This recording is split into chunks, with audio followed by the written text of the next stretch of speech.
Movie की शुरुआत होती है घर के एक गैराज से, जहाँ मूवी का मेन हीरो जिसका नाम ग्रे होता है वो अपने कस्टमर जो कि उसका दोस्त होता है उसकी कार ठीक कर रहा होता है। अगले सीन में हम देखते हैं वो बड़ी बेसब्री से अपनी पत्नी का घर के बाहर इंतजार कर रहा होता है। तभी वहाँ बहुत ही एडवांस इलेक्ट्रिक कार आती है जिसमें उसकी वाइफ होती है। दरअसल उसकी वाइफ एक बहुत बड़ी टेक कंपनी में मालिक होती है और उसकी कार भी ऑटो पायलट पर चलती है। फिर दोनों गले मिलते हैं और घर के अंदर जाते हैं। उनके घर भी बहुत ही एडवांस्ड और ऑटोमेटिक वॉइस कमांड कंट्रोलेबल होता है। ग्रे अपनी वाइफ को कुछ समय साथ बिताने के लिए अपने साथ उस कस्टमर के घर उसकी कार पहुंचाने के लिए चलने को कहता है। वो मान जाती है। दोनों उस कस्टमर की कार में जाते हैं और उनकी इलेक्ट्रिक कार भी उनके पीछे आती है। वो बहुत ही सुनसान सी जगह समुद्र के किनारे पहुंचते हैं जहाँ दूर दूर तक कोई दिखाई नहीं देता। वहाँ दो बड़े पत्थरों के बीच अंडरग्राउंड में उसका घर होता है। नीचे जाने पर देखते हैं वहाँ पेड़ पौधे होते हैं। ये सब देखकर उसकी पत्नी बहुत एक्साइटेड होती है। उसका दोस्त एक बहुत बड़ा टेक साइंटिस्ट होता है जो एक आर्टिफिशियल बादल के पास खड़ा दिखाई देता है। और वो बादल बिल्कुल असली बादल की तरह होता है जिसमें बिजलियाँ कड़क रही होती है।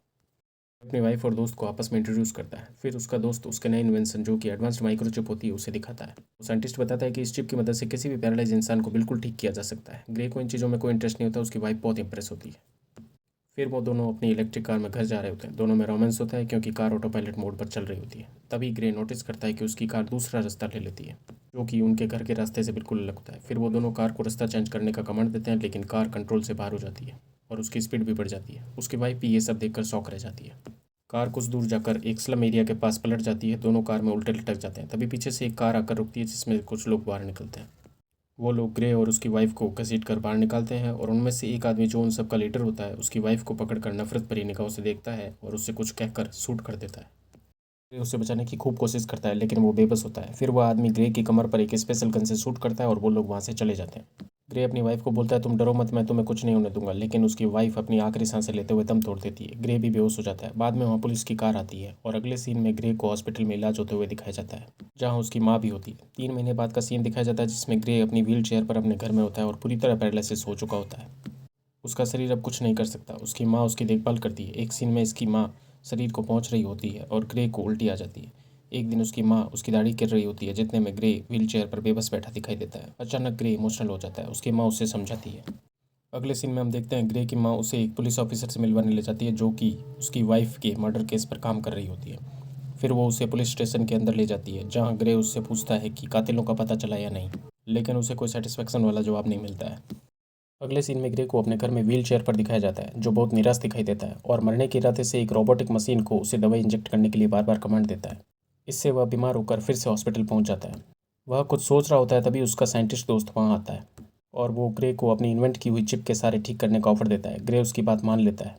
अगले सीन में उस टेक साइंटिस्ट के घर कुछ डॉक्टर्स ग्रे की रीढ़ की हड्डी की सर्जरी करते हैं और उस चिप जिसका नाम स्टेम होता है उसके सिर व रीढ़ की हड्डी के बीच इम्प्लांट कर देते हैं। ऑपरेशन सक्सेसफुल हो जाने के बाद दिखाया जाता है कि ग्रे को व्हील चेयर पर उसके हाथ पांव हिलाने को कहा जाता है और जब वो कोशिश करता है तो उसके हाथ पांव मूव करने लगते हैं जैसे उसे कभी कोई पैरालिसिस हुआ ही नहीं। वो बहुत ही खुश हो जाता है क्योंकि वो पहले ज़िंदगी से हार चुका था। फिर वो साइंटिस्ट दोस्त उसे एक एग्रीमेंट पर साइन करवा कर उसका एक मशीन पर फिजिकल टेस्ट लेता है जिसमें ग्रे एकदम फिट दिखता है। वो साइंटिस्ट दोस्त उसे ये बात किसी को नहीं बताने का कहता है क्योंकि ये इन्वेंशन अभी तक गवर्नमेंट ने अप्रूव नहीं किया होता। तभी उसे कमरे में किसी की आवाज़ आती है जो उससे बात कर रहा होता है। वो चारों तरफ देखता है लेकिन उसे कोई नहीं दिखाई देता। दरअसल ये वही चिप है जो उसके शरीर में इम्प्लांट होती है। इसका नाम स्टैम होता है। इस चिप की आवाज़ सिर्फ ग्रे को ही सुनाई देती है। स्टैम उसे कहता है कि मैं तुम्हारे वाइफ के मर्डर केस में तुम्हारी मदद कर सकता हूँ। स्टैम ग्रे को वो वीडियो फुटेज वापस देखने को कहता है और बताता है कि गोली चलाने वाले के हाथ में बंदूक होती ही नहीं। उस वीडियो में एक कातिल के हाथ पर बने टैटू को स्टैम बहुत ही शानदार तरीके से एक पेपर पर प्रिंट करता है। वो ग्रे के हाथों की मदद से बनाता है लेकिन ऐसा लगता है जैसे किसी मशीन से प्रिंट किया हुआ। इस टाइम उस प्रिंट की मदद से एनालिसिस करके उन 4 कातिलों में से एक का एड्रेस निकाल कर देता है। ग्रे अगले दिन उस कातिल के घर के आगे पहुंचता है और जब कातिल अपनी कार से कहीं बाहर निकल जाता है तब ग्रे उसके घर में चुपके से घुसता है और तलाशी लेता है जहां से उसे कुछ सुराग मिलते हैं। तभी वह कातिल घर में वापस आ जाता है। ग्रे और उस कातिल के बीच घमासान लड़ाई होती है। इसमें वो एक पावरफुल चिप प्रोग्राम होने के कारण उस कातिल से अच्छी तरह लड़ता है। ग्रे स्टैम को कहता है कि तुम ये क्या कर रहे हो, लेकिन चूंकि स्टैम एक प्रोग्राम होता है और अपने आप को दुश्मन से बचाने के लिए ग्रे की मदद करता है। फाइटिंग करते करते इस टाइम उस कातिल को एक तेज चाकू से मुंह चीर कर खत्म कर देता है। ये सब देखकर ग्रे को बहुत टेंशन होती है। अगले सीन में एक हॉस्पिटल में मुर्दा घर का होता है जहां उस कातिल की लाश को डॉक्टर उस लेडी पुलिस को दिखाता है और उस कातिल के हाथ में एक रोबोटिक गन इम्प्लांट होती है जिसे देखकर पुलिस चौंक जाती है। अब लेडी पुलिस अपने पुलिस स्टेशन में उस शहर के सारे पुलिस ड्रोन के फुटेज देखती है जिसमें उसे दिखता है कि जिस कातिल को मारा गया उस घर के बाहर ग्रे व्हील चेयर पर दिखाई देता है। इसलिए वह पूछताछ के लिए ग्रे के घर जाती है लेकिन ग्रे उसे कुछ बहाना करके मिसगाइड कर देता है। अगले सीन में ग्रे एक बार में जाता है जहाँ उसे दूसरे कातिल के होने के बारे में सुराग लगता है। वहाँ जाकर वो एक ड्रिंक लेता है और सोचने लगता है कि इस भरे हुए बार में उस कातिल से डील कैसे करूँ। अभी वो बार में बैठे सभी लोगों का ध्यान आकर्षित करके कहता है कि तुम में से एक ऐसा कातिल है जिसने मेरी वाइफ को मारा है, वो सामने आ जाओ। तभी उनमें से एक कातिल उठकर सामने आता है और ग्रे को व्हील चेयर पर देखकर उसका मजाक उड़ाने लगता है। इसी बीच ग्रे के साइंटिस्ट दोस्त को पता चलता है कि ग्रे स्टैम्प चिप की मदद से उस केस की तहकीकात करने कहीं गया है। उस साइंटिस्ट को ये डर होता है कि अगर ग्रे कहीं पकड़ा गया तो उसकी चिप के बारे में लोगों को पता चल जाएगा और सरकार उस पर कदम उठा सकती है। इधर बार में वो कातिल अपने दोस्तों की मदद से ग्रे को बार के बाथरूम में ले जाता है और व्हील चेयर से उठाकर ज़मीन पर लेटा देता है और ग्रे को कहता है कि तुमने यहाँ आकर बहुत बड़ी गलती की। एक तो तुम अपाहिज हो और बातें ऐसी करते हो जैसे पता नहीं तुम क्या कर सकते हो। तभी ग्रे की नज़र उस कातिल के इम्प्लांट गन पर पड़ती है जो उसके हाथ में लगी हुई होती है। ग्रे को यह कन्फर्म हो जाता है कि ये उसी जगह पर मौजूद था जहाँ उसकी वाइफ का मर्डर हुआ था। उसके बाद ग्रे स्टैम को कमांड देता है और इन सब से निपटने के लिए वहाँ पड़ा हुआ ग्रे अचानक एक फुर्तीला आदमी बनकर फाइटिंग स्टार्ट करता है। बहुत ही शानदार तरीके से सभी को पटक पटक कर धोता है और लास्ट में उस कातिल को ज़मीन पर पटक कर उसके ऊपर बैठ जाता है। उससे दूसरे साथियों का पता मांगता है लेकिन वो कातिल उसे कुछ भी बताने से मना कर देता है। तब स्टैम उससे ये सब उगलवाने के लिए ग्रे की मदद से उस कातिल का चेहरा बुरी तरह डैमेज कर देता है जिससे दर्द के कारण वो कातिल बुरी तरीके से कराहने लगता है। ग्रे को उसके दोस्तों के बारे में सब कुछ बता देता है। ग्रे बाथरूम से वापस अपनी व्हील चेयर पर बैठकर बार में से होते हुए बाहर आ जाता है। बार टेंडर वहाँ आकर देखता है तब सबकी बुरी हालत देखकर चौंक जाता है। बार से बाहर आकर ग्रे अपनी व्हील चेयर छोड़कर पैदल ही भागने लगता है क्योंकि स्टैम ने ग्रे को बताया कि उसका साइंटिस्ट दोस्त अब उस चिप को ऑफ करने के लिए एक प्रोग्राम रीसेट कर रहा है। अब स्टैम ग्रे को अपने से कुछ दूरी पर स्थित एक हैकर के पास जाने को कहता है ताकि वो उस साइंटिस्ट के प्रोग्राम को रिवर्स कंट्रोल कर दे और वो माइक्रोचिप स्टैम ऑफ ना हो सके। स्टैम ग्रे को एक कोड अपने हाथों पर लिखने को कहता है क्योंकि स्टैम को पता होता है कि अगर वो ऑफ हो गया तो वो कोड उसको कभी नहीं मिलेगा जो कोड उसको रिवर्स प्रोग्राम कर सकता है। धीरे धीरे स्टैम चिप अपना काम करना बंद करने लगती है और ग्रे वापस से पैरालिसिस होना शुरू हो जाता है लेकिन ग्रे जैसे तैसे उस हैकर तक पहुंचना चाहता है। इसी बीच दिखाया जाता है कि वो कातिल जिसने ग्रे की वाइफ को मारा था वो बार में अपने साथी के पास पहुंचता है और उसे पता लगता है कि उसके साथी की ये हालत किसने की क्योंकि वो अपने मरे हुए साथी के आंखों में ग्रे का लास्ट विजुअल देख लेता है और वो एड्रेस भी पता लगा लेता है जहाँ वह ग्रे जा रहा है। इधर ग्रे घसीटते हुए धीरे धीरे उस हैकर के रूम के बाहर पहुँचता है और उस हैकर को कुछ पैसे देकर उस चिप प्रोग्राम को उसके हाथ पर लिखे कोड से रिवर्स करने को कहता है। हैकर अपने लैपटॉप की मदद से उस स्टैम्प चिप के प्रोग्राम को रिवर्स हैक करता है। तभी दिखाते हैं कि कातिल वहाँ पहुँच चुके हैं और वो ग्रे को बिल्डिंग में ढूंढते हुए हैकर के रूम की तरफ बढ़ रहे होते हैं। हैकर अपना प्रोग्राम फीड करके वहाँ से चला जाता है और कहता है कि अभी इसे रीस्टार्ट होने में टाइम लगेगा। तभी दिखाया जाता है कि बिल्डिंग के बाहर एक और वैन आकर रुकती है जिसमें 2 लोग आते हैं जो कि उसके साइंटिस्ट दोस्त ने ग्रे को लाने के लिए भेजे थे। इधर वो कातिल ग्रे के कमरे के पास पहुँच जाते हैं। ग्रे उनसे छुपने के लिए अपने आप को घसीटते हुए कमरे के कोने में जाने लगता है लेकिन तब तक देर हो चुकी होती है। वो कातिल ग्रे को ढूंढते हुए उस कमरे में पहुँच ही जाते हैं और वहीं साइंटिस्ट दोस्त के भेजे लोग भी लिफ्ट से ऊपर आने लगते हैं लेकिन ग्रे की किस्मत अच्छी होने से स्टैम्प चिप एक्टिवेट हो जाती है और अब फिर से ग्रे में पहले वाली फुर्ती आ जाती है। ग्रे उन कातिलों की गोलियों से बचते हुए सीढ़ियों से भागने लगता है। दोनों कातिल उसके पीछे लगे हुए होते हैं। उसमें से एक कातिल लिफ्ट में आते हुए साइंटिस्ट के भेजे 2 लोगों को थर्मल इमेज से देख लेता है और उन्हें लिफ्ट के बाहर से ही सीधा शूट कर देता है। अब ग्रे सीढ़ियों से भागता हुआ छत के रास्ते पर चला जाता है। वहाँ वो दूसरा कातिल उसके पीछे पहुँच जाता है लेकिन स्टैम्प चिप की मदद से ग्रे उस आदमी का हाथ तोड़कर उसी के हाथ में इम्प्लांट की हुई गन से उसकी खोपड़ी उड़ा देता है और वहाँ से भाग जाता है। तभी उन कातिलों का लीडर भी वहाँ पहुँच जाता है और अपने साथी को मरा हुआ पाता है। ग्रे अपने घर पहुँचता है जहाँ उसकी माँ उसे चलते फिरते देखकर आश्चर्य में पड़ जाती है। बाद में ग्रे अपनी माँ को पूरी स्टोरी सुना देता है और कहता है कि ये बात किसी को मत बताना और फिर वह सोने के लिए चला जाता है।